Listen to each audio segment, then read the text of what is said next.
नमस्कार विद्यार्थी मित्रांनो, स्वागत आहे आपलं प्रगती टीचिंग अकॅडमीच्या या ऑनलाईन प्लॅटफॉर्मवरती। आज आपण महाराष्ट्रातून पोलीस भरतीची तयारी करणाऱ्या विद्यार्थ्यांसाठी गणित या विषयाच्या व्हिडिओजची सिरीज आपण या आपल्या प्रगती टीचिंग अकॅडमीच्या यूट्यूब चॅनलवर या ठिकाणी सुरुवात करणार आहोत। मित्रांनो, जे विद्यार्थी आपले स्वप्न घेऊन बसलेले आहेत की ज्यांना पोलीस भरतीची तयारी करायची आहेत, परंतु त्या ठिकाणी गणित विषय हा बहुतांश विद्यार्थ्यांना अवघड जातो आणि त्या अनुषंगाने आज आपण या ठिकाणी आपल्या या व्हिडिओजच्या सिरीजच्या माध्यमातून जो गणित विषयाचा जो पूर्ण कोर्स आहे तो आपण या ठिकाणी पूर्ण करणार आहोत। तर चला सुरुवात करूया। आजचा आपला जो पहिला टॉपिक आहे गणित विषयाचा। ठीक आहे, पोलीस भरतीची जी तयारी करताय त्या विद्यार्थ्यांसाठी हा सर्वात महत्त्वाचा प्लॅटफॉर्म असणार आहे। त्या ठिकाणी आपण अगदी बेसिकपासून की ज्या विद्यार्थ्यांना गणितामध्ये खूप साऱ्या बेसिकली अडचणी येतात, गणिताचे सूत्र पाठांतर करताना किंवा खूप सारे विद्यार्थी खूप साऱ्या पुस्तकातून ट्रिक्स त्या ठिकाणी पाठांतर करत असतात। परंतु मित्रांनो, जर आपल्याला गणिताच्या विषयाची किंवा आपण एखादं गणित सोडवत असताना आपल्याला जर त्या गणिताची कन्सेप्च्युअल म्हणजे त्याची कन्सेप्टच जर माहीत नसेल तर आपण जे शॉर्टकट ट्रिक्स असतात त्या गणिताच्या त्या आपण जास्त वेळ त्या ठिकाणी आपल्या स्मरणात राहत नाही। तर आपण या ठिकाणी कन्सेप्ट वाईज आणि शॉर्टकट ट्रिक्स या दोन्हीचा आपण या ठिकाणी अवलंब करून गणित विषय त्या ठिकाणी परिपूर्ण करणार आहोत। तर चला, जो आपला सर्वात अगोदरचा आणि नंबर 1चा टॉपिक आहे आपल्या पोलीस भरतीसाठी अत्यंत महत्त्वाचा असलेला संख्याज्ञान, त्या संख्याज्ञानाच्या या टॉपिकला आज आपण आपल्या या व्हिडिओच्या माध्यमातून अभ्यास करणार आहोत। तर बघा, संख्या म्हटल्याच्या नंतर 1 2 3 4 5 असं पद्धतीच्या असंख्य संख्या तुमच्या डोळ्यासमोर आपल्या डोळ्यासमोर त्या ठिकाणी उभ्या राहतात। मित्रांनो, संख्येच्या गुणधर्मावरून प्रत्येक संख्येचा वेगळा वेगळा गुणधर्म असतो। त्या संख्येच्या गुणधर्मावरून त्या ठिकाणी संख्येचे वेगवेगळे प्रकार पडतात। तर आज आपण आपल्या या व्हिडिओच्या माध्यमातून काही जे प्रकार आहेत संख्येचे त्याचा आपण अभ्यास करणार आहोत। त्यापैकी नैसर्गिक संख्या कशाला म्हणायचं, पूर्ण संख्या कशाला म्हणायचं, पूर्णांक संख्या कशाला म्हणायचं, असे या ठिकाणी आपण बघत आहात। अशा पद्धतीच्या संख्येचा प्रकार आपण आज या व्हिडिओच्या माध्यमातून करणार आहोत।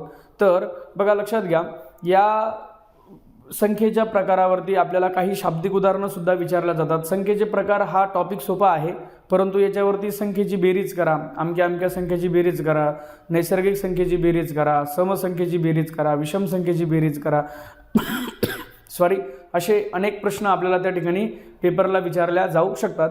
तर आपण 1 बाय 1 करून त्या ठिकाणी प्रत्येक संख्येचा प्रकार व्यवस्थित पद्धतीने समजून त्या ठिकाणी घेणार आहोत। तर आजचा आपला हा जो पहिला प्रकार आहे संख्येचा, नैसर्गिक संख्या कशाला म्हणायचं, नैसर्गिक संख्या कोणत्या कोणत्या असतात आणि त्याच्यावर आधारित विचारले जाणारे जे शाब्दिक उदाहरणं आहेत त्याचा आपण या ठिकाणी अभ्यास करणार आहोत। तर चला सुरुवात करूया। सर्वात आपला अगोदरचा पहिला टॉपिक आहे नैसर्गिक संख्या। ठीक आहे,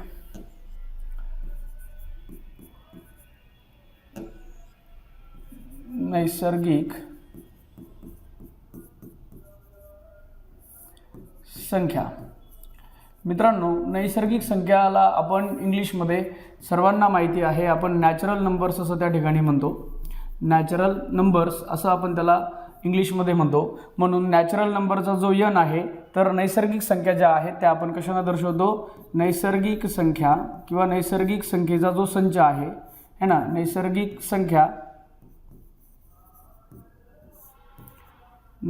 संख्या कॅपिटल N ने दर्शवतात। लक्षात घ्या, ज्याही नैसर्गिक संख्येचा आपला संच असतो तो नैसर्गिक संख्येचा जो संच आहे तो आपण n ने त्या ठिकाणी दर्शवतो। नैसर्गिक संख्या कोणाला म्हणायचं, आपण आपल्या दैनंदिन व्यवहारामध्ये दैनंदिन जीवनामध्ये जगत असताना किराणा दुकान असेल, मेडिकल असेल, असून वेगवेगळे शॉप्स असेल, त्या ठिकाणी आपण ज्या संख्यांचा वापर करतो हे की नाही रुपयांच्या संदर्भामध्ये, तर त्या संख्यांना आपण नैसर्गिक संख्या असं त्या ठिकाणी म्हणत असतो। तर नैसर्गिक संख्येची जी सुरुवात आहे ती 1 पासून होते, म्हणून 1 2 3 4 तर 5 6 अनंतापर्यंत ज्या संख्या चालतात त्या संख्यांना आपण काय म्हणतो, नैसर्गिक संख्या असं त्या ठिकाणी म्हणत असतो। 1 2 3 4 5 6 dash dash dash dash dash अनंतापर्यंत म्हणजे इन्फिनिटीपर्यंत त्या संख्यांना आपण काय म्हणतो, नैसर्गिक संख्या असं त्या ठिकाणी म्हणतो। बरोबर आहे। बघा, आता जर नैसर्गिक संख्यांना जर आपण ऑब्झर्व केलं, उदाहरणार्थ कितीही मोठी संख्या आपण लिहिली है ना, 72,914, तर ही संख्या आपली कोणती झाली? नैसर्गिक संख्या झाली. कितीही मोठी संख्या लिहा है ना. समजा आपण उदाहरणार्थ लिहिलं 74,22,998, तर ही संख्यासुद्धा काय झाली आपली? नैसर्गिक संख्या झाली.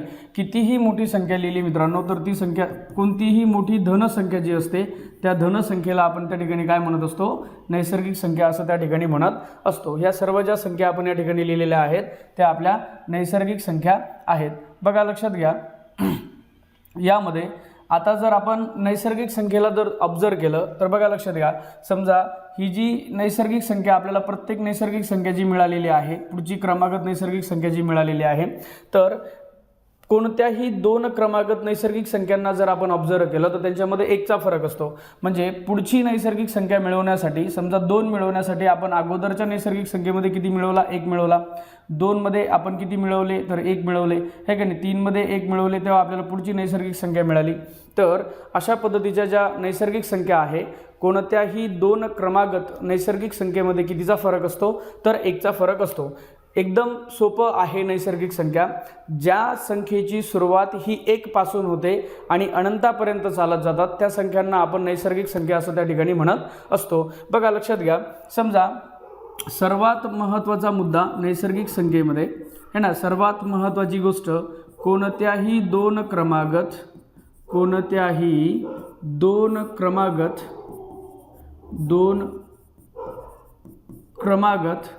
नैसर्गिक संख्येत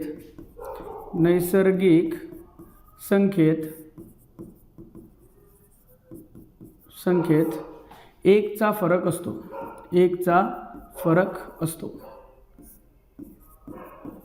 लक्षात घ्या, कोणत्याही दोन क्रमागत ज्या नैसर्गिक संख्या आपण लिहू त्या कोणत्याही दोन क्रमागत नैसर्गिक संख्येमध्ये कितीचा फरक असणार आहे? तर 1चा फरक असणार आहे. मित्रांनो, या ठिकाणी दोन गोष्टी आपल्याला समजून घ्यायच्या आहे. नेमकं क्रमागत कोणाला म्हणायचं आणि फरक हा शब्दाचा अर्थ काय होतो, बरोबर आहे? ठीक आहे, बघा लक्षात घ्या, या ठिकाणी क्रमागत या शब्दाचा अर्थ काय होतो आणि नंतर फरक या शब्दाचा अर्थ काय होतो, ह्या दोन गोष्टी आपल्याला या ठिकाणी समजून घ्यायच्या आहे. तर बघा लक्षात घ्या, फरक आपण कसा कॅल्क्युलेट करतो किंवा फरक हा आपण कसा काढत असतो? नेहमी जेव्हा तुम्ही फरक हा शब्द काढाल किंवा कोणत्याही दोन गोष्टींमधला जेव्हा तुम्ही फरक काढाल तेव्हा लक्षात घ्या, मोठी संख्या जी असते त्याच्यातूनच आपण लहान संख्या वजा करत असतो. म्हणजे मोठी संख्या वजा लहान संख्या हा आपला फरक असतो, बरोबर आहे का? मोठी संख्या आणि वजा लहान संख्या, फरक म्हणजे ही वजाबाकी असते. फक्त लक्षात घ्या, क्रम चुकला नाही पाहिजे. मोठ्या संख्येतून जेव्हा आपण लहान संख्या काढतो तेव्हा त्याला आपण फरक असं त्या ठिकाणी म्हणतो. आणि क्रमागत या शब्दाचा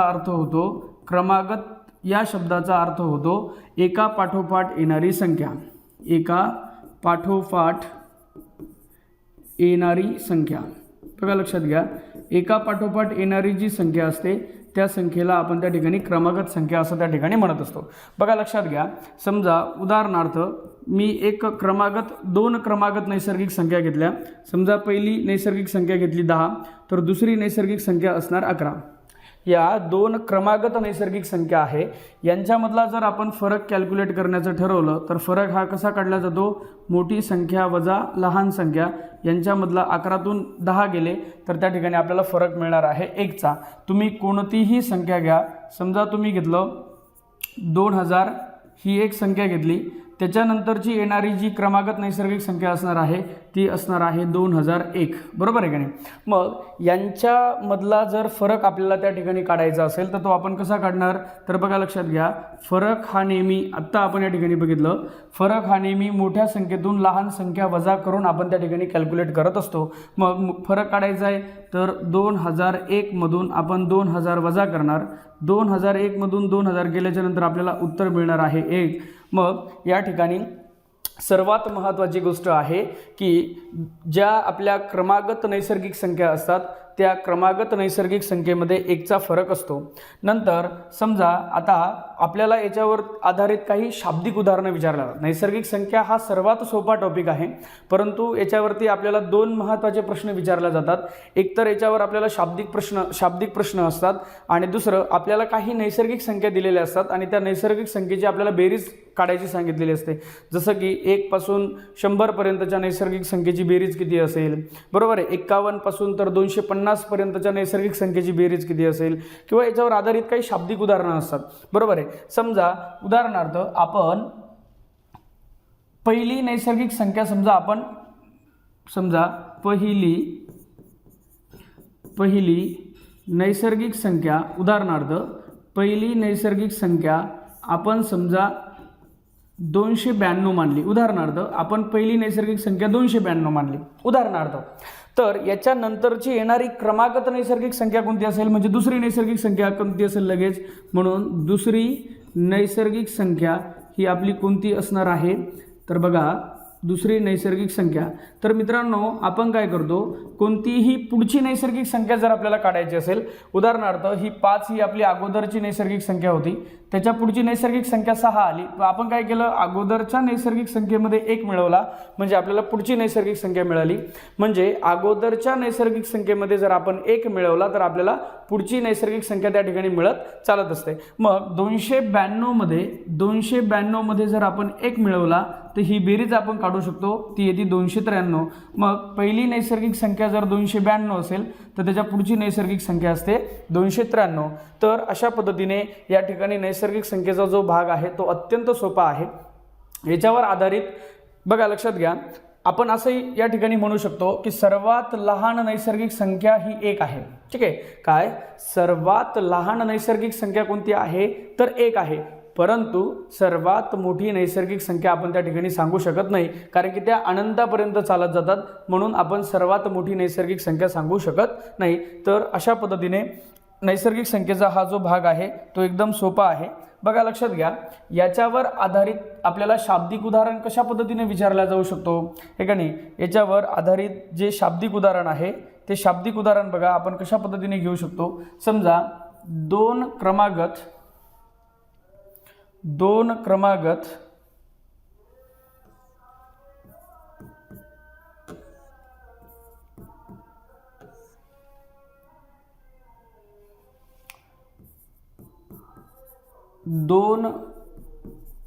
क्रमागत नैसर्गिक संख्येची बेरीज नैसर्गिक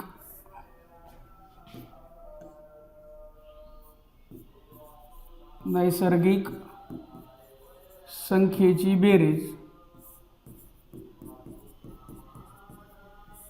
101 आहे.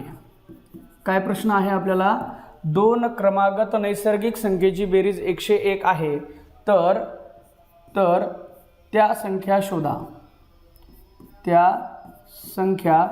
शोधा असा प्रश्न आपल्याला त्या ठिकाणी विचारला जाऊ शकतो. बरोबर आहे, त्या नैसर्गिक संख्या शोधा. बरोबर आहे. मग मित्रांनो लक्षात घ्या, समजा आपल्याला असा प्रश्न आला की दोन क्रमागत नैसर्गिक संख्येची बेरीज किती आहे, दोन क्रमागत नैसर्गिक संख्येची बेरीज 101 आहे. बरोबर आहे, किती आहे, 101 आहे. मग त्या संख्या आपल्याला शोधायच्या आहे. आता जर आपण विचार केला तर बघा लक्षात घ्या, दोन नैसर्गिक संख्या अशा असंख्य आहेत की ज्यांची बेरीज 101 आहे. बरोबर आहे. उदाहरणार्थ 99 + 2 उत्तर येतं 101. बरोबर आहे है ना. 98 + 3 त्यांची बेरीज येते 101. बरोबर आहे का नाही. 97 + 4 त्यांची बेरीज येते 101. म्हणजे अशा असंख्य संख्या आहेत की त्यांची बेरीज आपल्याला या ठिकाणी 101 काढता येते. परंतु याच उदाहरणाला आपण x मानून त्या ठिकाणी सोडवू शकतो. समजा आपण पहिली संख्या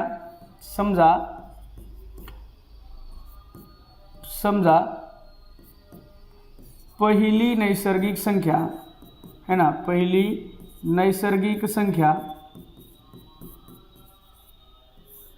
समजा आपण पहिली नैसर्गिक संख्या काय मानली, x मानली. बरोबर आहे. समजा पहिली नैसर्गिक संख्या आपण x मानली, तर दुसरी नैसर्गिक संख्या काय असेल, दुसरी नैसर्गिक संख्या काय असणार, तर बघा एकदम सोपं आहे. आत्ता आपण पाठीमागे बघितलं की आपण काय करतो, पुढची नैसर्गिक संख्या काढण्यासाठी है ना, पुढची नैसर्गिक संख्या काढण्यासाठी आपण अगोदरच्या नैसर्गिक संख्येमध्ये 1 मिळवतो. साहजिक जेव्हा आपण एखादं विद्यार्थ्यांना प्रश्न विचारला की बाबा रे की पहिली नैसर्गिक संख्या समजा आपण x मानली, तर पुढची येणारी नैसर्गिक संख्या काय असेल, तर त्याचं साहजिक उत्तर असतं y. ठीक आहे, की जे पूर्णतः चुकीचं असतं. मित्रांनो आपण आत्ता बघितलं की कोणतीही नैसर्गिक संख्या जर तुम्हाला पुढची काढायची आहे, बरोबर आहे, दिलेली संख्या त्याच्या पुढची नैसर्गिक संख्या जर आपल्याला काढायची आहे तर आपण काय करतो, अगोदरच्या नैसर्गिक संख्येमध्ये 1 मिळवतो. बरोबर, काय करतो, 1 मिळवतो. मग आपल्याला सांगितलेलं काय आहे की त्या दोन क्रमागत नैसर्गिक संख्या आहेत, त्या 2 क्रमागत नैसर्गिक संख्येमध्ये है ना, त्या संख्यांची बेरीज आपल्याला 101 दिलेली आहे. मग पहिली नैसर्गिक संख्या आहे आपली x, दुसरी नैसर्गिक संख्या आहे x + 1, त्यांची बेरीज आपल्याला दिलेली आहे 101. मग अशा पद्धतीने आपण त्याचं उत्तर काढू शकतो. मग हे समीकरण जर आपण सोडवलं तर आपल्याला त्या 2 नैसर्गिक संख्या त्या ठिकाणी मिळू शकतात. बघा लक्षात घ्या, मग x अधिक x + 1 बरोबर 101. ठीक आहे. मग x आणि x किती होतात, तर x आणि x होतो 2x अधिक 1 बरोबर 101. ठीक आहे. मग आता आपल्याला x ची किंमत काढायची आहे. मग हा जो 1 प्लसमध्ये आहे तो उजव्या बाजूला जाताना मायनसमध्ये जाईल. मग 2x बरोबर 101 वजा 1. मग 2x बरोबर 100. 101 मधून 1 गेला 100. आता हे 2 गुणाकारात आहे, उजव्या बाजूला जाताना भागाकारात जातील, म्हणून 100 भागिले 2. आपण जर 2 ने 100ला भागितलं तर 2 पंचे 10 आणि 2 शून्य 0, तर आपल्याला पहिली नैसर्गिक संख्या मिळालेली आहे 50. मग आपण दुसरी नैसर्गिक संख्या काय मांडली होती, तर आपण दुसरी नैसर्गिक संख्या मांडली होती x + 1. मग पहिली नैसर्गिक संख्या मिळाली आपल्याला 50. आता बघा, म्हणून पहिली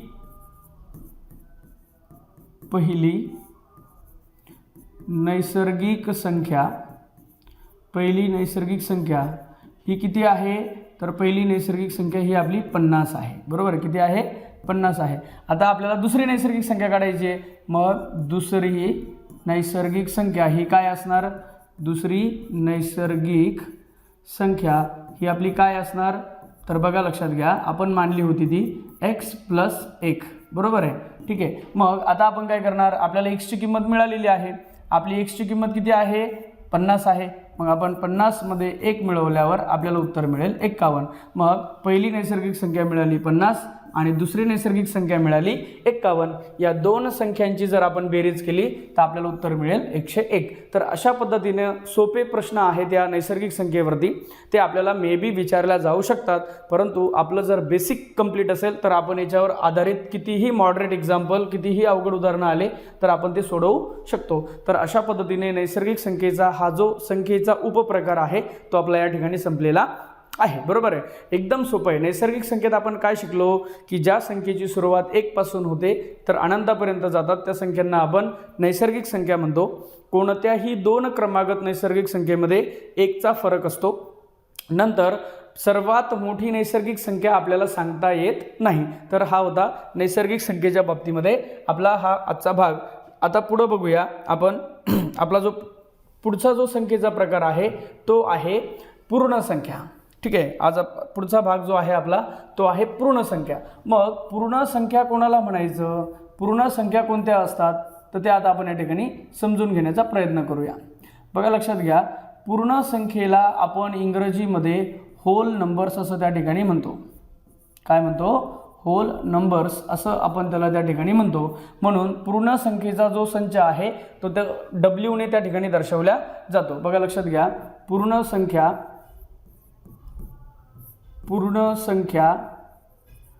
W ने दर्शवतात. ठीक आहे, W ने दर्शवतात. बघा, मग पूर्ण संख्येची सुरुवात कुठून होते, जशी नैसर्गिक संख्येची सुरुवात ही आपण कशापासून करतो, 1 पासून करतो. तर लक्षात घ्या, पूर्ण संख्येची सुरुवात ही 0 पासून होत असते. म्हणून 0 1 2 3 4 5 6 7 8 और अनंतापर्यंत या संख्यांना आपण काय म्हणतो, या संख्यांना आपण पूर्ण संख्या असं त्या ठिकाणी म्हणत असतो. ठीक आहे. 0 पासून या संख्येची सुरुवात होते है ना, 0 पासून या संख्येची सुरुवात होते तर अनंतापर्यंत चालत जातात.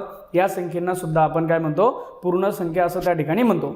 मग नैसर्गिक संख्येमध्ये आणि पूर्ण संख्येमध्ये काय फरक आहे, तर नैसर्गिक संख्येची सुरुवात 1 पासून होते आणि पूर्ण संख्येची सुरुवात ही 0 पासून होते.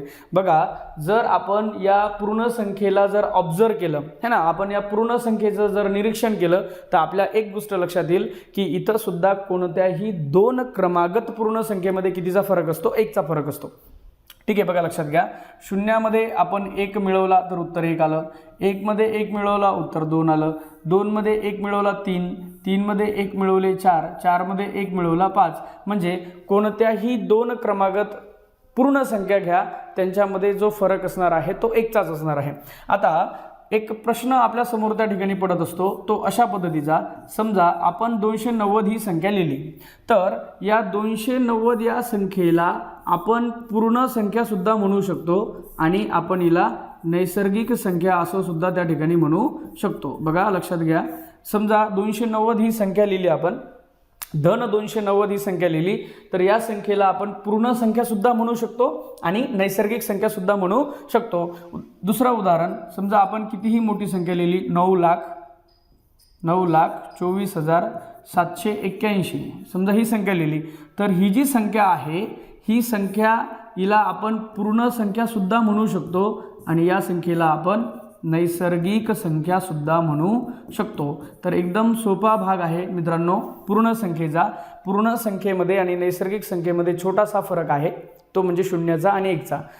पूर्ण संख्या शून्यापासून सुरुवात होणार आणि नैसर्गिक संख्येची सुरुवात 1 पासून होणार. बघा लक्षात घ्या. सर्वात महत्त्वाची गोष्ट, सर्वात लहान पूर्ण संख्या कोणती आहे, तर ती आहे 0. ठीक आहे, तर इम्पॉर्टंट गोष्ट आहे टीप आपली की कोणत्याही दोन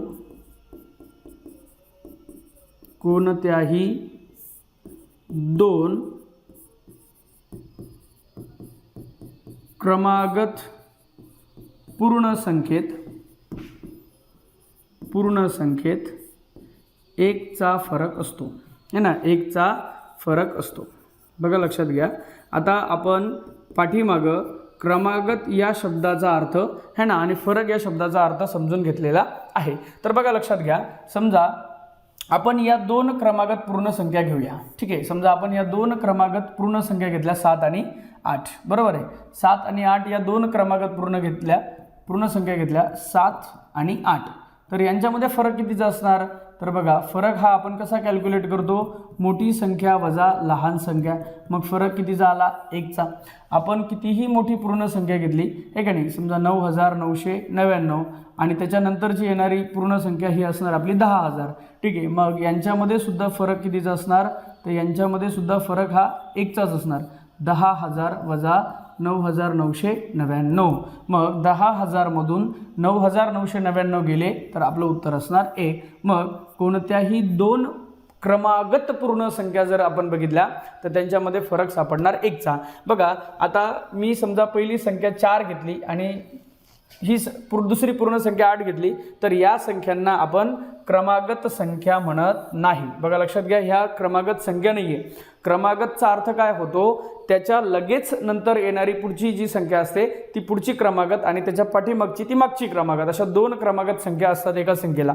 ठीक आहे, मग बघा लक्षात घ्या, जशा पद्धतीनं आपण नैसर्गिक संख्येवर शाब्दिक उदाहरण बघितलं त्याच पद्धतीचं सेम उदाहरण आपलं या ठिकाणी पूर्ण संख्येवर असू शकतं. बघा समजा आता आपण तिसरं उदाहरण घेऊया.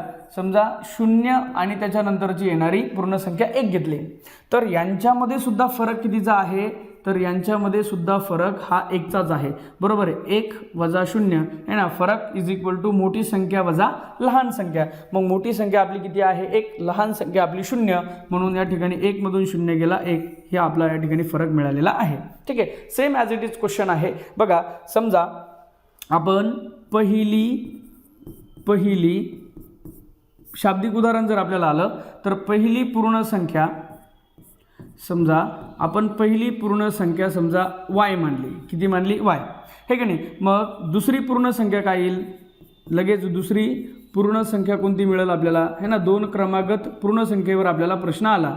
मग आपण समजा पहिली पूर्ण संख्या y मानली, तर नंतरची पुढची येणारी पूर्ण संख्या कोणती असेल, तर आपण y मध्ये जर 1 मिळवला तर आपल्याला पुढची पूर्ण संख्या त्या ठिकाणी मिळेल. एकदम सोपा भाग आहे नैसर्गिक संख्येचा आणि पूर्ण संख्येचा. ठीक आहे, तर अशा पद्धतीने हे पूर्ण संख्येचा भाग होता. ठीक आहे, तर बघूया पुढचा भाग आपला पूर्णांक संख्या. ठीक आहे, पुढचा भाग कोणता आहे आपला संख्येचा उपप्रकार पूर्ण संख्या. तर आता बघा पूर्ण संख्या कोणाला म्हणायचं, पूर्णांक संख्या कोणाला म्हणायचं? आपला पुढचा भाग आहे पूर्णांक संख्या.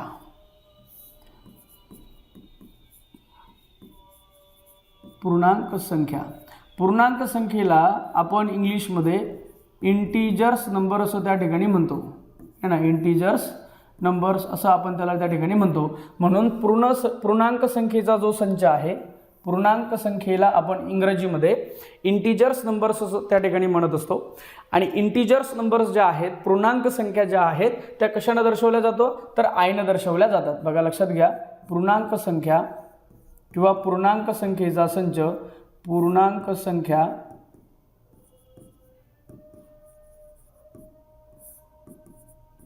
आयने दर्शवतात.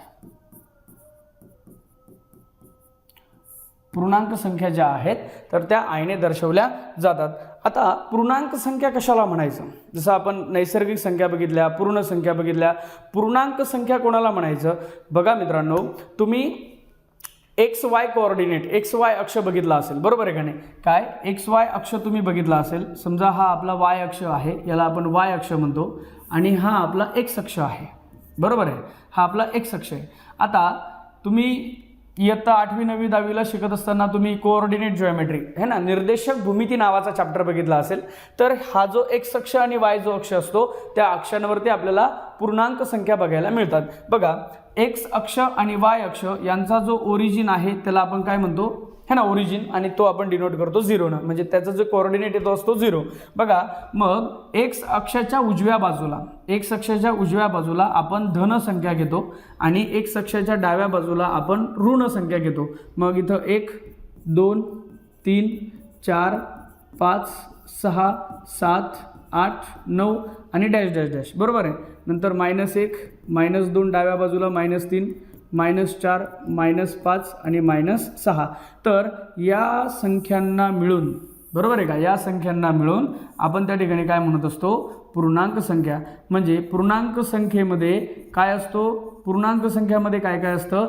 तर पूर्णांक संख्येमध्ये 0 इन्क्लूड असतो, पूर्णांक संख्येमध्ये पॉझिटिव्ह नंबर्स इन्क्लूड असतात, आणि पूर्णांक संख्येमध्ये निगेटिव्ह नंबर्स इन्क्लूड असतात. मग धन संख्या, 0 आणि ऋण संख्या यांच्या समूहाला आपण पूर्णांक संख्या असं त्या ठिकाणी म्हणत असतो, बरोबर आहे. काय व्याख्या काय बनल? बघा लक्षात घ्या, धन संख्या 0 आणि ऋण संख्या यांच्या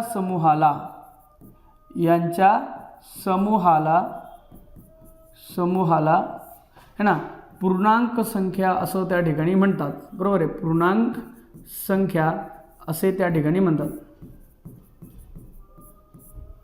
पूर्णांक संख्या असे म्हणतात. बघा, धन संख्या, नंतर 0 आणि ऋण संख्या, बरोबर आहे का, ऋण संख्या यांच्या समूहाला है ना, यांच्या समूहाला आपण काय म्हणत असतो? यांच्या समूहाला आपण पूर्णांक संख्या असं त्या ठिकाणी म्हणत असतो. बघा लक्ष द्या, समजा आपण असंही म्हणू शकतो, सोपा भाग आहे धन संख्या कोणत्या आहेत? तर धन संख्या आहेत 1 2 3 4 5 6 अनंतापर्यंत, आहे की नाही? 1 2 3 4 5 अनंतापर्यंत.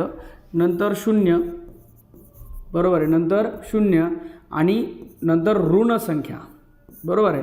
ऋण संख्या यांना आपण त्या ठिकाणी बघा -1 -1 -2 -3 -4 -5 डॅश डॅश डॅश, बरोबर आहे. या संख्यांना आपण काय म्हणत असतो? या संख्यांना आपण पूर्णांक संख्या असं त्या ठिकाणी म्हणत असतो. बघा, मग उदाहरण काय आहे पूर्णांक संख्येचं? तर 0 1 2 3 4 5 अनंतापर्यंत, नंतर -1 -2 -3 -4 अनंतापर्यंत या संख्या आहेत आपल्या पूर्णांक संख्या. जिथं 0 पण असतो, धन संख्या पण असतात आणि ऋण संख्या पण असतात, यांचा जो एकत्रित समूह आहे त्याला आपण त्या ठिकाणी पूर्णांक संख्या असं त्या ठिकाणी म्हणत असतो. तर एकदम सोपा भाग आहे पूर्णांक संख्येचा, त्या ठिकाणी आपण याला नोट डाऊन करू शकता. ठीक आहे, तर चला बघूया आपला पुढचा प्रकार पूर्णांक संख्येच्या नंतरचा. पुढचा प्रकार आहे आपला संख्येचा समसंख्या. ठीक आहे, महत्त्वाचा भाग आहे संख्येच्या प्रकारामध्ये, तर तो आपण या ठिकाणी बघून घेऊया. ठीक आहे, बघा समसंख्या कोणाला म्हणायचं. ठीक आहे, काय समसंख्या इम्पॉर्टंट भाग आहे. इवन नंबर्स ज्याला आपण म्हणतो, इवन नंबर्स म्हणजे समसंख्या. बघा आता समसंख्या कोणाला म्हणायचं मित्रांनो, ज्या संख्येला 2 ने निशेष भाग जातो, ज्या संख्येला 2 ने निशेष भाग जातो ती संख्या आपली समसंख्या असते.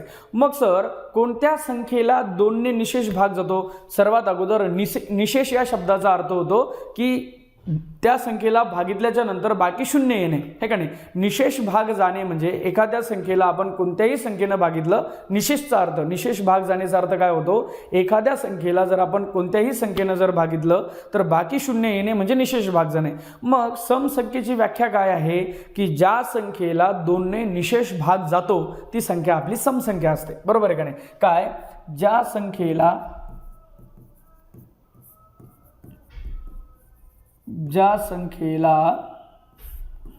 2 ने निशेष भाग जातो,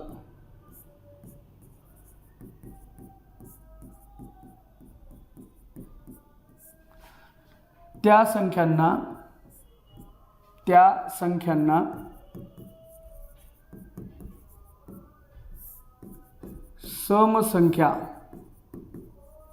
समसंख्या असे म्हणतात.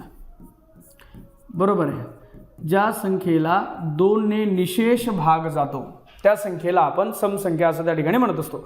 मग बघा समसंख्येची सुरुवात कुठून होते तर 2 है ना, 2 4 6 8 10 12 14 16 18 डॅश डॅश डॅश डॅश अनंतापर्यंत, आहे का नाही. या संख्येंना आपण समसंख्या असं म्हणतो. आता या संख्येला जर आपण ऑब्झर्व केलं, निरीक्षण केलं या संख्येचं, तर 2 ला 2 ने भाग जातो, है ना, 4 ला सुद्धा 2 ने भाग जातो, 6 ला सुद्धा 2 ने भाग जातो. मग या सर्व संख्याला आपण काय म्हणत असतो, समसंख्या असं त्या ठिकाणी म्हणत असतो. आता समसंख्येला जर तुम्ही परत ऑब्झर्व केलं तर बघा लक्षात घ्या, आपल्याला पुढची समसंख्या मिळवायची आहे का नाही. समजा आपली पहिली समसंख्या 2 आहे, तर आपल्याला पुढची जर समसंख्या काढायची तर आपण अगोदरच्या संख्येमध्ये 2 मिळवणार. बरोबर आहे का नाही. बघा समजा आता 4 मध्ये 2 मिळवले 6, 6 मध्ये 2 मिळवले 8, 8 मध्ये 2 मिळवले 10, 10 मध्ये 2 मिळवले 12. तर कोणत्याही 2 क्रमागत समसंख्येमध्ये कितीचा फरक असतो तर 2चा फरक असतो. बरोबर आहे. बघा तर आता उदाहरणार्थ समजा मी एखादी मोठी संख्या लिहिली, बरोबर आहे, 7892. तर आता जर या संख्येला तुम्ही ऑब्झर्व केलं, ठीक आहे नाही, या संख्येला जर आपण ऑब्झर्व केलं तर ही संख्या समसंख्या आहे की नाही हे कसं ओळखायचं, तर याच्यासाठी एक शॉर्टकट ट्रिक्स आहे. आपणा सर्वांना ती माहिती असेल, परंतु याच्यासाठी एक शॉर्टकट ट्रिक्स आहे. बघा या संख्येच्या एकक स्थानी 2 आहे म्हणजे या संख्येला 2 न भाग जातो, हे का नाही. समजा आपल्याला खूप सारी मोठी संख्या दिली, बरोबर आहे का नाही. समजा आपल्याला एवढी मोठी संख्या दिली आणि सांगितलं ही संख्या समसंख्या आहे की नाही ते बघा. मग आपण ह्या छोट्या संख्येला 2 ने भागून बघू शकतो. भाग सोपा आहे, परंतु आपण एकदम बेसिक पासून त्या ठिकाणी त्याचा अभ्यास करतोय. ठीक आहे. मग ही जी संख्या आहे हिला 2 ने भाग जातो का नाही, मग कसं चेक करायचं, कशा पद्धतीने आपण चेक करू शकतो. मग या संख्येला 2 ने भागून बघायचं का, तर अजिबात नाही. तर आपण एक शॉर्टकट ट्रिक्स जी सर्वांना माहिती आहे, तर आपण समसंख्या ओळखण्यासाठी दुसऱ्या सुद्धा व्याख्येचा उपयोग करू शकतो. ज्या संख्येच्या एकक स्थानी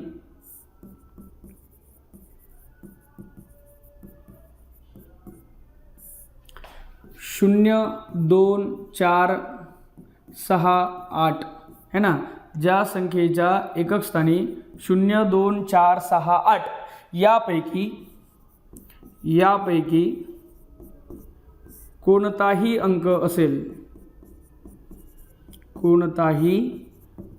असेल तर त्या संख्येला समसंख्या असे त्या ठिकाणी म्हणतात, समसंख्या असे म्हणतात. बरोबर आहे. बघा, ज्या संख्येच्या एकक स्थानी 0, 2, 4, 6, 8 हे का नाही, ज्या संख्येच्या एकक स्थानी 0, 2, 4, 6, 8 यापैकी कोणताही अंक असेल, हे का नाही, यापैकी कोणताही अंक असेल तर त्या संख्येला आपण काय म्हणतो, समसंख्या असं त्या ठिकाणी म्हणतो. उदाहरणार्थ आता बघा, कितीही मोठी संख्या लिहिली, आपल्याला फक्त तिचं एकक स्थान चेक करायचं आहे. बरोबर आहे की नाही. समजा ही संख्या लिहिली आपण, बरोबर आहे. मग या संख्येच्या एकक स्थानी किती आहे, तर या संख्येच्या एकक स्थानी 8 आहे. मग जर 8 असेल एकक स्थानी तर आपण त्याला समसंख्या म्हणू शकतो का, तर 100% आपण तिला समसंख्या म्हणू शकतो. ज्या संख्येच्या एकक स्थानी 0, 2, 4, 6, 8 यापैकी कोणताही अंक असेल तर त्या संख्येला आपण समसंख्या असं त्या ठिकाणी म्हणतो. मग या संख्येच्या एकक स्थानी 8 आहे म्हणून ही संख्या आपली समसंख्या आहे. बरोबर आहे का नाही, समसंख्या आहे. ठीक आहे. बघा, समजा 940 ही संख्या आपण लिहिली. मग या संख्येच्या एकक स्थानी किती आहे, 0 आहे. मग ही संख्या सुद्धा आपली कोणती संख्या आहे, समसंख्या आहे. बरोबर आहे. नंबर 3ला तुम्ही कितीही मोठी संख्या लिहा, आपल्याला फक्त तिचं एकक स्थान चेक करायचं आहे. एकक स्थानी 0 किंवा 2 किंवा 4 किंवा 6 किंवा 8 यापैकी कोणताही एक अंक असेल तर ती संख्या आपली समसंख्या असते. मग या संख्येच्या एकक स्थानी 4 आहे, 4 सुद्धा आपल्या याच्यामध्ये बसतं म्हणून ही संख्या सुद्धा समसंख्या आहे. तर बघा, समसंख्येच्या बाबतीमध्ये आपण काय लिहू शकतो, तर बघा लक्षात घ्या, टीप, सर्वात लहान समसंख्या ही 2 आहे. बरोबर आहे. सर्वात लहान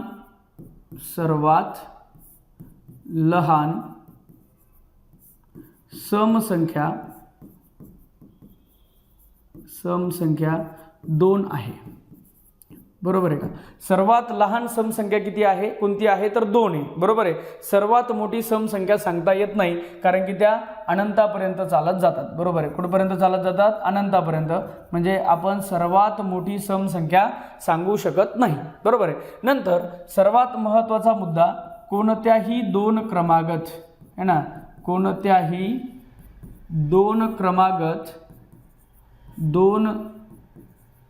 क्रमागत समसंख्येत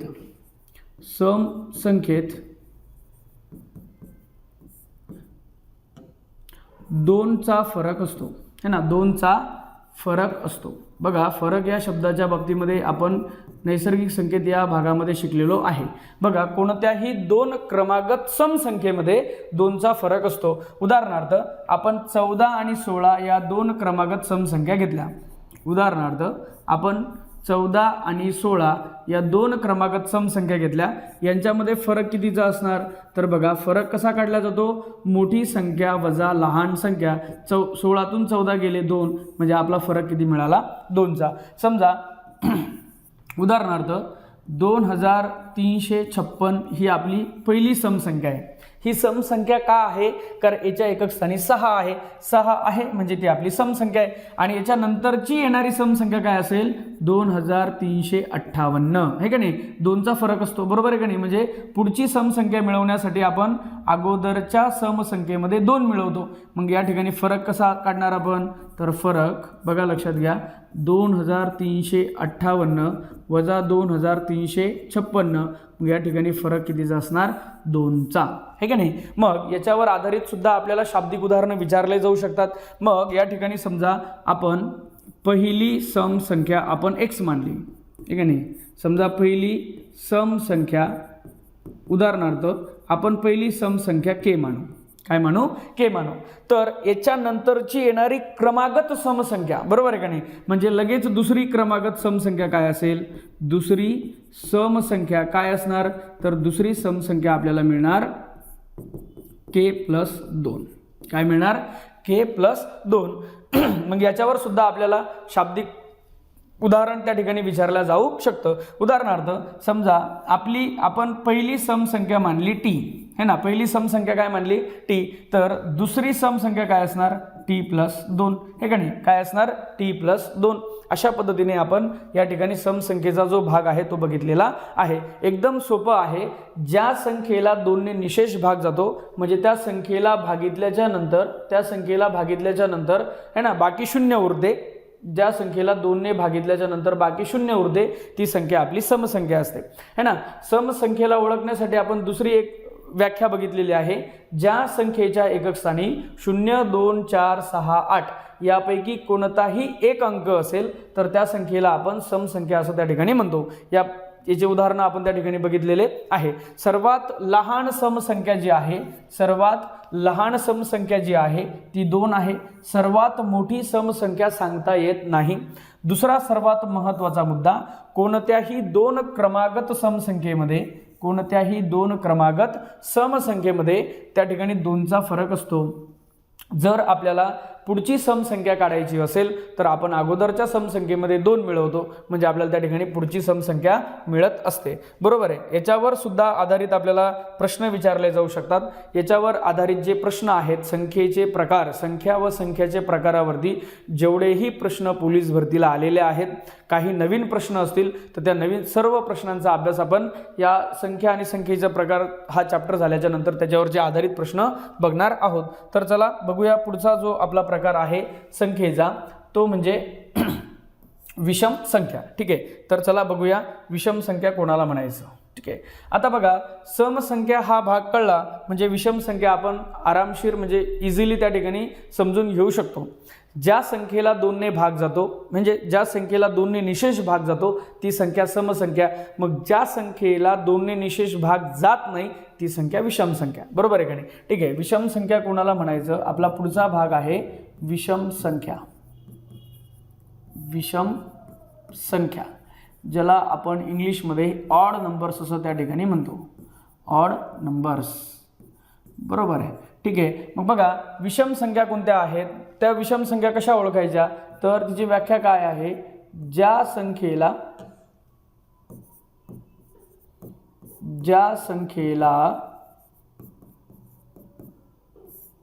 2 ने निशेष भाग जात नाही. ज्या संख्येला 2 ने निशेष भाग जात नाही है ना, त्या संख्यांना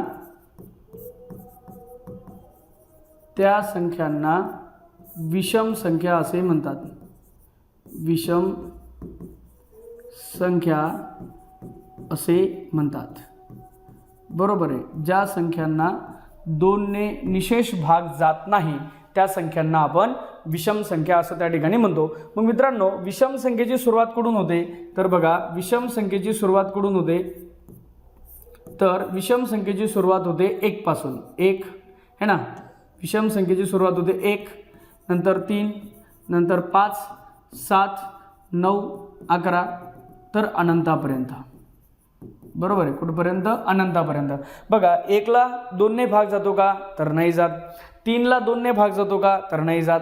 5 ला 2 ने भाग जातो का, नाही जात. तर या संख्यांना आपण काय म्हणतो, विषम संख्या असं त्या ठिकाणी म्हणतो. आता जसं आपण समसंख्या ओळखण्यासाठी बघितलं होतं की ज्या संख्येच्या एकक स्थानी 0, 2, 4, 6, 8 यापैकी एक अंक असतो ती संख्या आपली सम असते. मग विषम संख्या कशी ओळखायची, उदाहरणार्थ आपण एखादी संख्या लिहिली है ना, मग ही संख्या विषम संख्या आहे का, मग हिला 2 ने भागून बघायचं नाही. तर बघा हिचं सुद्धा आपण एकक स्थान चेक करणार है ना, कितीही मोठी संख्या लिहिली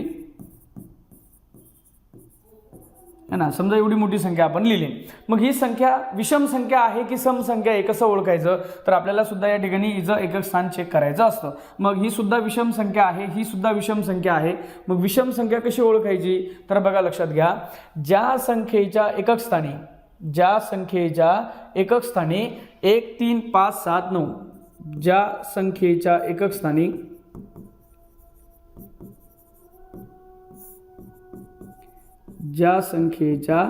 एकक स्थानी 1, 3, 5, 7, 9 यापैकी कोणताही अंक असेल, यापैकी कोणताही अंक असेल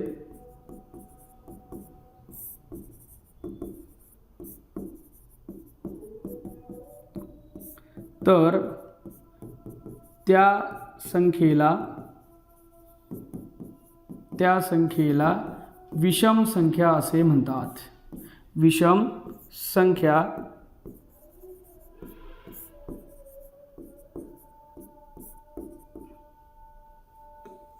संख्या असे म्हणतात. बघा लक्ष द्या. उदाहरणार्थ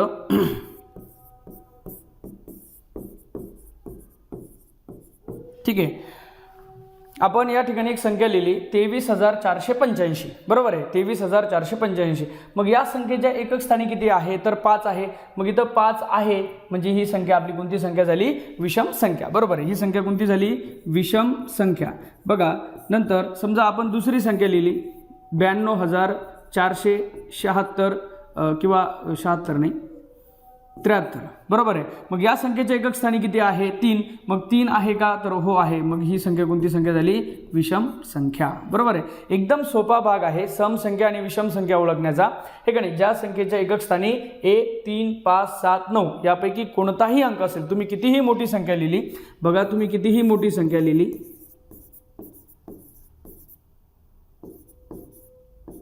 बघा आता या संख्येच्या एकक स्थानी किती आहे? 7 आहे. मग एकक स्थानी 7 आहे म्हणजे ही संख्या कोणती संख्या झाली? विषम संख्या. बघा आता जर आपण विषम संख्येला जर ऑब्झर्व केलं, हे का नाही, आपण जर विषम संख्येला जर ऑब्झर्व केलं, त्याचं निरीक्षण चांगल्या पद्धतीने केलं तर समजा पहिली विषम संख्या ही 1 आहे. मग पुढची विषम संख्या आपल्याला कोणती मिळाली? 3. तर ती कशी मिळाली? तर अगोदरच्या विषम संख्येमध्ये आपण 2 मिळवले, हे का नाही. पुढची विषम संख्या आपल्याला कशी मिळाली? तर आपण अगोदरच्या संख्येमध्ये 2 मिळवलं, हे का नाही. 5 मध्ये 2 मिळवले 7, 7 मध्ये 2 मिळवले 9, 9 मध्ये 2 मिळवले 11, 11 मध्ये जर आपण 2 मिळवले तर आपल्याला पुढची विषम संख्या मिळेल 13, हे का नाही. मग मित्रांनो, पुढची विषम संख्या मिळवण्यासाठी आपण अगोदरच्या विषम संख्येमध्ये 2 मिळवतो. म्हणजे याचा अर्थ असा होतो, कोणत्याही 2 क्रमागत विषम संख्येमध्ये सुद्धा 2चा फरक असतो. समसंख्येच्या बाबतीतही तसंच बघितलं आपण, हे का नाही, आणि विषम संख्येच्या बाबतीतही तसं, परंतु त्या संख्या मात्र वेगवेगळ्या आहेत. तर आपण या ठिकाणी नोट म्हणून काय लिहून घेऊ शकतो? आपल्याला महत्त्वाची या ठिकाणी टिप्स काय काय आहेत? तर सर्वात अगोदर सर्वात लहान विषम संख्या आहे 1, हे का नाही. सर्वात लहान विषम संख्या, सर्वात लहान विषम संख्या 1 आहे. सर्वात लहान विषम संख्या 1 आहे. सर्वात मोठी विषम संख्या सांगता येत नाही. बरोबर आहे, कारण की त्या अनंतापर्यंत चालत जातात, म्हणून आपण सर्वात मोठी विषम संख्या सांगू शकत नाही. नंबर 2चा महत्त्वाचा मुद्दा, कोणत्याही 2 क्रमागत, हा सर्वात महत्त्वाचा मुद्दा आहे. कोणत्याही 2 क्रमागत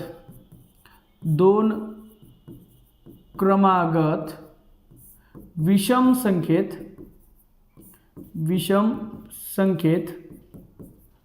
2चा फरक असतो. 2चा फरक असतो. हा सर्वात महत्त्वाचा मुद्दा आहे आपल्याला शाब्दिक उदाहरणं सोडवण्यासाठी. बघा लक्षात घ्या, कोणत्याही 2 क्रमागत विषम संख्या घ्या. समजा आपण या ठिकाणी ह्या 11 आणि 13 या 2 क्रमागत विषम संख्या घेतल्या. उदाहरणार्थ आहे ना, 11च्या नंतरची येणारी विषम संख्या 13. आता यांच्यामध्ये फरक कितीचा असेल? तर फरक कसा कॅल्क्युलेट करतो आपण? मोठी संख्या वजा लहान संख्या. बरोबर आहे की नाही? मोठी संख्या वजा लहान संख्या. मग मोठी संख्या कोणती आहे? विषम संख्या 13. लहान विषम संख्या कोणती आहे? 11. उत्तर किती येणार? 2. 13तून 11 गेले 2, हे का नाही. समजा आपण एक मोठं उदाहरण घेऊ. 2473 है ना, विषम संख्या आहे, कारण याची एकक स्थानी 3 आहे ना. त्याच्यानंतरची 2475 ही पुढची विषम संख्या असेल, है ना. 2473, 2475 है ना, या 2 क्रमागत विषम संख्या आहे. मग यांच्यामध्ये सुद्धा फरक कितीचा असणार? 2चा. मग आपण फरक कसा काढतो? तर मोठी संख्या वजा लहान संख्या. बरोबर आहे का नाही. मग या ठिकाणी आपल्याला फरक कितीचा मिळेल? 2चा, आहे का नाही. बघा लक्षात घ्या, शाब्दिक उदाहरणं सोडवत असताना समजा आपण पहिली विषम संख्या काय मानली? x मानली, है ना. पहिली विषम संख्या समजा आपण x मानली, है ना. पहिली विषम संख्या आपण x मानली. तर दुसरी विषम संख्या काय असणार, दुसरी विषम संख्या काय असणार, तर ती असणार x+2. बरोबर आहे, काय असणार x+2. कारण आपण काय करतो, पुढची विषम संख्या मिळवण्यासाठी आपण अगोदरच्या विषम संख्येमध्ये 2 मिळवतो, म्हणजे आपल्याला त्या ठिकाणी पुढची विषम संख्या त्या ठिकाणी मिळत असते. अशा पद्धतीने आपला हा आजचा जो भाग आहे संख्येच्या उपप्रकारांमधला तो भाग या ठिकाणी आपला संपलेला आहे. या व्हिडिओमध्ये आज आपण काय शिकलो, तर आपण शिकलो नैसर्गिक संख्या, त्याच्यानंतर आपण शिकलो पूर्ण संख्या, त्याच्यानंतर आपण शिकलो पूर्णांक संख्या. बरोबर आहे, नैसर्गिक संख्येची सुरुवात कुठून होते, तर 1 पासून अनंतापर्यंत चालत जाते. कोणत्याही 2 क्रमागत नैसर्गिक संख्येमध्ये 1चा फरक असतो. नंतर आपण पूर्ण संख्या बघितल्या, पूर्ण संख्येची सुरुवात 0 पासून होते, अनंतापर्यंत चालत जाते. कोणत्याही 2 क्रमागत पूर्ण संख्येमध्ये सुद्धा 1चा फरक असतो. त्याच्यानंतर आपण बघितलं पूर्णांक संख्या, ज्या संख्येच्या समूहामध्ये धन संख्या असतात, ऋण संख्या असतात आणि 0 असतो, त्या संख्यांना आपण पूर्णांक संख्या म्हणतो. त्याच्यानंतर आपण बघितलं समसंख्या, हा सर्वात महत्त्वाचा भाग आहे संख्येच्या प्रकारामध्ये. समसंख्या कोणाला म्हणायचं, ज्या संख्येच्या एकक स्थानी 0, 2, 4, 6, 8 यापैकी कोणताही अंक असेल तर ती संख्या ही आपली समसंख्या असते. आणि ज्या संख्येच्या एकक स्थानी 1, 3, 5, 7, 9 यापैकी कोणताही अंक असेल तर ती संख्या आपली विषम संख्या असते. मित्रांनो, कोणत्याही 2 क्रमागत समसंख्येमध्ये 2चा फरक असतो आणि कोणत्याही 2 क्रमागत विषम संख्येमध्ये सुद्धा 2चा फरक असतो. तर अशा पद्धतीने आपण समसंख्या आणि विषम संख्या त्या ठिकाणी ओळखू शकतो. एकदम सोपं आहे. कोणतीही संख्या जर तुम्ही लिहिली, बरोबर आहे, कोणतीही संख्या लिहिली आणि ती संख्या जर तुम्हाला सम आहे की विषम आहे जर हे ओळखायचं असेल तर आपणास त्या ठिकाणी फक्त काय करायचं आहे, तर आपणास त्या ठिकाणी फक्त एकक स्थान संख्येचं चेक करायचं आहे. बघा, लक्षात घ्या,